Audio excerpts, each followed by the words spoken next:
Bonjour à toutes et à tous et bienvenue dans cette nouvelle vidéo ou podcast, vous verrez ça plus tard. Bref, l'œuvre que nous allons étudier aujourd'hui est celle d'un auteur qui aura marqué sa génération et notre histoire de par son style à contre-courant et ses prises de position d'une justesse rare.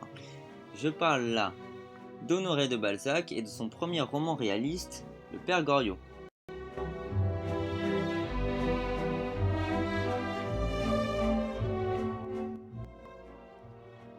Tout d'abord, parlons d'Honoré de Balzac. Honoré de Balzac, né le 20 mai 1799 à Tours et mort le 18 août 1850 à Paris, est un écrivain, dramaturge et essayiste, donc français. Contrairement à ce que l'on pourrait croire, Balzac n'est pas facilement parvenu à se faire un nom dans le milieu des lettres. Il se sera essayé au début de sa carrière au théâtre avec Cromwell en 1819 et plusieurs romans influencés par Walter Scott sous le pseudonyme de Lord Erroun ou Lord Roon, je sais pas. C'est une prononciation assez particulière car c'est en fait l'anagramme de son prénom. Bref, ses premières œuvres passeront inaperçues. Il se fera cependant connaître grâce au roman Le Dernier Chouan ou la Bretagne en 1799, sorti en 1829, un petit piège. Durant sa carrière, il s'est intéressé à plusieurs genres de romans, dont le fantastique, le philosophique et le genre dans lequel il aura excellé, le roman réaliste. Le Père Goriot est justement un roman réaliste de registre satirique. Balzac y critique les mœurs de la société française. Paru en France en février 1835, le roman évolue dans un climat de post-révolution dans lequel le doute dans les décisions à prendre vis-à-vis de l'avenir politique de la France est au cœur des débats.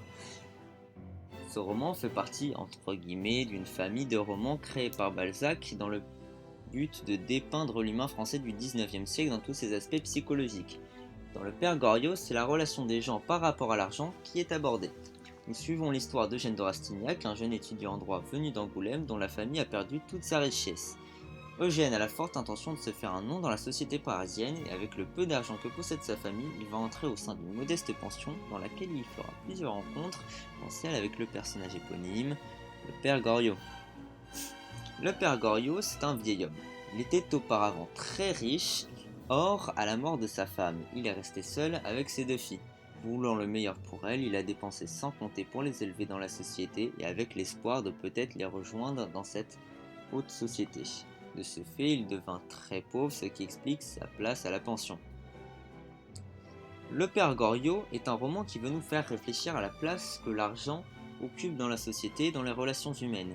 Il nous fait le portrait d'une relation malsaine entre un père, le Père Goriot, et ses filles, Anastasie de Restaud et Delphine de Nucingen, lui qui leur offre un amour immodéré et elle qui ne considère ni ne partage ses sentiments mais qui plutôt l'utilise.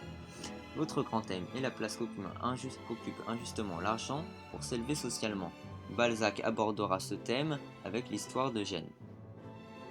Les tonalités de ce texte sont premièrement tragiques puisqu'il nous inspire la pitié. Le livre nous raconte une histoire qui se passe dans un milieu tout à fait défavorisé. Nous y voyons notamment des gens qui ont tout perdu, comme Eugène de Rastignac, d'autres qui subissent des injustices, comme Victorine ou encore le Père Goriot, mais encore certains qui survivent dans leur environnement plus qu'autre chose, comme Vautrin. Ce climat nous pousse à plaindre les personnages. De plus, le Père Goriot, homme qui nous semble doté d'un amour pur pour ses enfants, et se faisant manipuler, mourra dans une sorte de souffrance contradictoire, ayant tantôt la certitude que ses filles n'en ont que faire de lui, et tantôt une peur bleue de les abandonner. Sa douleur est communicative, nous la ressentons, ce qui nous pousse aussi à affirmer que ce texte est de tonalité pathétique, car il nous peint le tableau d'une mort quelque peu triste, quelque peu pathétique. Ce roman est réaliste car contrairement à ce dont on avait l'habitude de lire à l'époque, l'histoire n'est pas celle de bourgeois comme dans la littérature classique en général. Nous suivons des personnages au bas de l'échelle sociale et Balzac nous fait le récit de petites villes lambda perdues au fin fond de Paris. L'histoire n'est absolument pas une utopie baignée dans les balles riches et dans les demeures à couper le souffle, elle est celle de personnages qui, vivant dans un milieu miteux et ingrat, vont pour certains accepter leur sort et pour d'autres vouloir sortir de cette situation. Pour Balzac, la voici la réalité des choses, la réalité dans laquelle vivent l'écrasante majorité des Parisiens et Français, et la réalité à laquelle l'écrasante majorité pourra s'identifier. Nous pouvons, en citation intéressante, Voir page 40, comment Balzac fait la satire d'une personnalité précise de personne. Balzac, là, nous fait la description de Madame Vauquet, la chef de la pension. Je cite, ces 7 pensionnaires étaient les enfants gâtés de Madame Vauquet, qui leur mesurait avec une précision d'astronome les soins et les égards. Ici, Madame Vauquet est présentée comme une sorte de maman pour ses pensionnaires. Elle nous semble tout à fait sympathique. Elle les traite avec délicatesse et les gâte. Or, la suite de la phrase va obscurcir notre première impression. D'après le chiffre de leur pension. Cette phrase veut bien montrer que si les pensionnaires ne sont plus aussi nombreux, si le chiffre d'affaires n'est plus bon, alors Madame de Vauquet présente un tout autre visage. Là, la cupidité et l'hypocrisie sont pointées du doigt par Balzac. Ou encore, page 369, le père Goriot, dans sa tirade à l'approche de la mort, dira, je cite, « Vous leur donnez la vie, ils vous donnent la mort. Vous les faites entrer dans ce monde, ils vous en chassent. » Le père Goriot parle à ce moment de ses filles, à qui il a donné toute sa richesse pour qu'elles entrent dans la haute société. Ces filles ont été ingrates et l'ont de son point de vue chassées de cette noblesse. Forcément, Balzac nous pointe là de doigt l'ingratitude.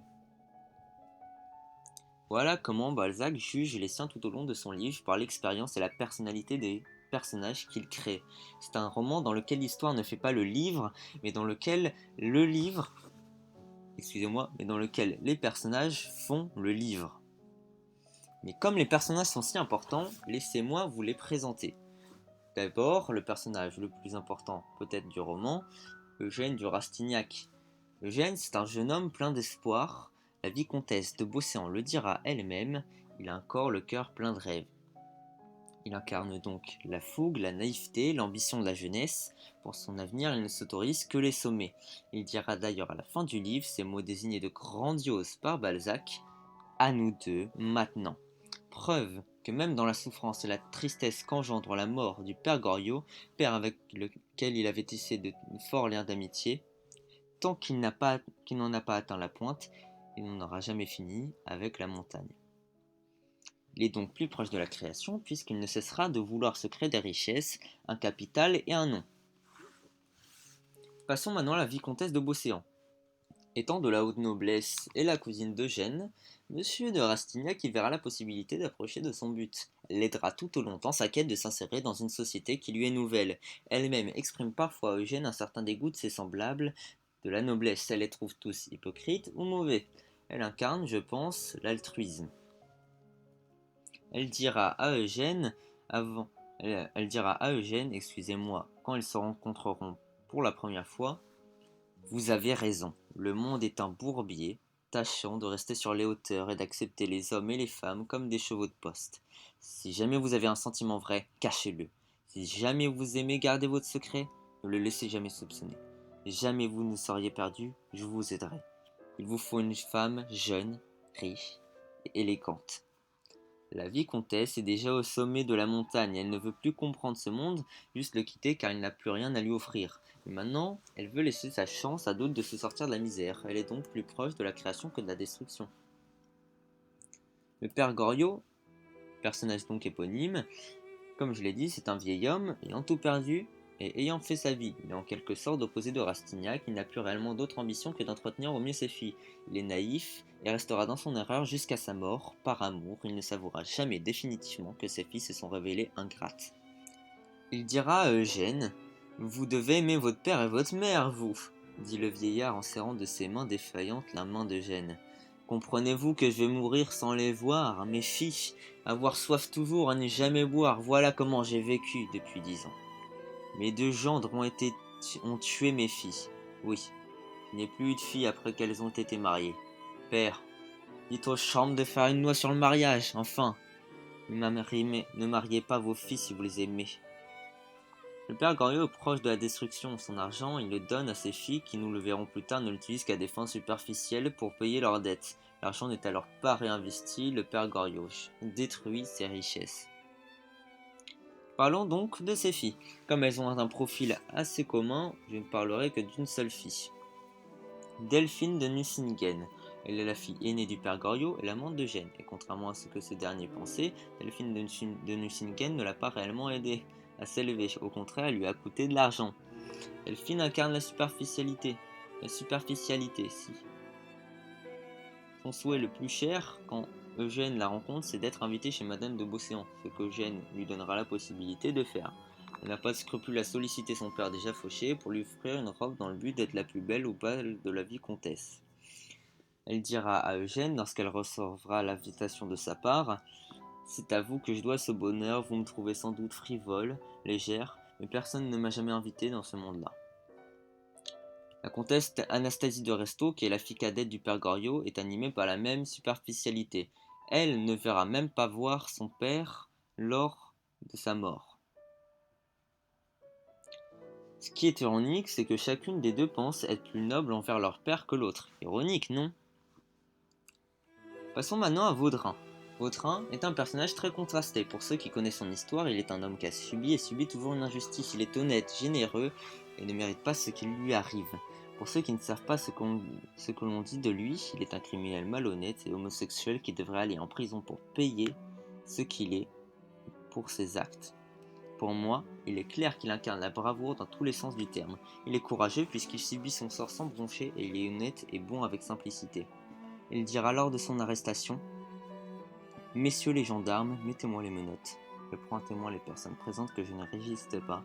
Je reconnais être trompe-la-mort. » Vautrin, au contraire du père Goriot, il se méfie. Il n'utilise jamais ses richesses dans un plan qui lui en ferait perdre. Il utilise son énergie et sa ruse pour se créer une bonne situation. Il est donc proche de la création. Nous continuons avec Madame Vauquet.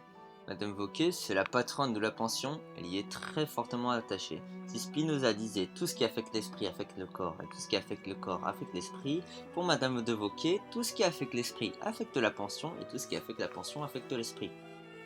Son comportement est changeant vis-à-vis des personnages, on dépend de s'ils sont corrects envers la pension, s'ils payent leur dû, et s'ils sont fidèles à cette dernière. Autrement, ils ne sont pas les bienvenus. Quand la pension se retrouve vide, Mademoiselle Vauquet se sent perdue, bonne pour la mort. Elle reflète un matérialisme misérable des misérables. Même si la pension est miteuse, elle est tout ce qu'elle a. Son seul réel bien, sa seule sécurité, ce qui me semble quelque peu pathétique. Elle est à mon avis l'incarnation de la misère. Elle dira d'ailleurs, lorsqu'elle aura perdu un bon nombre de ses pensionnaires et que le père Goriot lui annoncera son départ, « Je crains le pire, je sens que la mort est ici, quelque part. » Elle est plus proche de la destruction. Madame Vauquet ne s'élève pas en société, mais y stagne. Elle coule au fur et à mesure que cet océan de personnes évolue. Elle, pour ainsi dire, s'autodétruit. C'est la destruction. Horace Bianchon, il est le médecin qui tentera de soigner le père Goriot jusqu'à sa mort. On connaît mal sa vie privée alors que l'on le croise souvent dans l'histoire. Il est toujours de bons conseils et loyal. Il ne comprend pas le comportement des filles du père Goriot, c'est une conduite pour lui inconcevable. Il soulignera d'ailleurs lors de la décision à prendre pour l'enterrement du père Goriot, nous ferons graver sur sa tombe C.J. Goriot, le père de la comtesse de Restaud et de la baronne de Nucingen, enterré aux frais de 2 étudiants. Ce qu'il a fait pour le père Goriot, c'est une preuve d'héroïsme. Il a été le seul médecin envisageable puisqu'il l'a soigné sans demander un sou, ce qu'aucun autre n'aurait fait. Il est donc l'incarnation de l'héroïsme. Il veut donner le meilleur de lui-même pour donner de l'espoir aux gens. Il est proche de la création. Maintenant que nous avons présenté tous nos personnages, nous pouvons continuer. Eugène de Rastignac peut être reproché à Georges Duroy, car à la manière du journaliste, il utilise au fil de l'histoire l'amour des femmes pour essayer de s'élever en société. Or, Rastignac, lui, ne l'a pas fait spontanément pour un désir instinctif de séduire, comme dans Belle Amie. Rastignac a été conseillé par la vicomtesse de Beauséant à opter pour cette stratégie. De plus, les deux personnages partagent une ambition insatiable. Bel-Ami et le père Goriot nous racontent tout de l'histoire de jeunes hommes ambitieux qui partent d'une situation médiocre mais qui séduisent les femmes pour s'élever en société. Il est donc tout à fait cohérent d'étudier ces œuvres dans une même séquence. De plus, se passant à la même époque, les deux auteurs, que ce soit Maupassant ou Balzac, par l'intermédiaire de ce livre, jugent leur société et en soulignent leurs défauts. En montrant la corruption qui les régisse, ils possèdent en fait les mêmes buts. C'est un genre à part entière qui est étudié, le roman satirique. Le père Goriot est divisé en 4 chapitres. Chaque personnage est un archétype d'une personnalité, dans le sens du caractère. que l'on peut retrouver dans la société parisienne. Les personnages sont donc liés à la société, et comme ils constituent à eux tous la société, ils existent et évoluent avec elle. Le père Goriot est à l'entre-deux d'un roman, même s'il essaye au plus possible d'être vraisemblable et réaliste. Il reste que nous retrouvons une certaine subjectivité dans la description, par exemple, des personnages. Balzac avait développé une thèse philosophique comme quoi chaque être humain est doté d'une énergie vitale. S'il ne l'utilise pas de la bonne manière, il se verrait mourir peu à peu. C'est ce qui se passe pour le père Goriot. Il a usé son temps dans la destruction de son temps, ses biens et ses richesses. Son énergie vitale s'éteignait donc chaque jour un peu plus, tant qu'il continuait à l'utiliser dans des choses futiles. Le père Goriot peut être qualifié de roman d'énergie car on voit ce que chacun fait de cette énergie qu'on lui a donnée.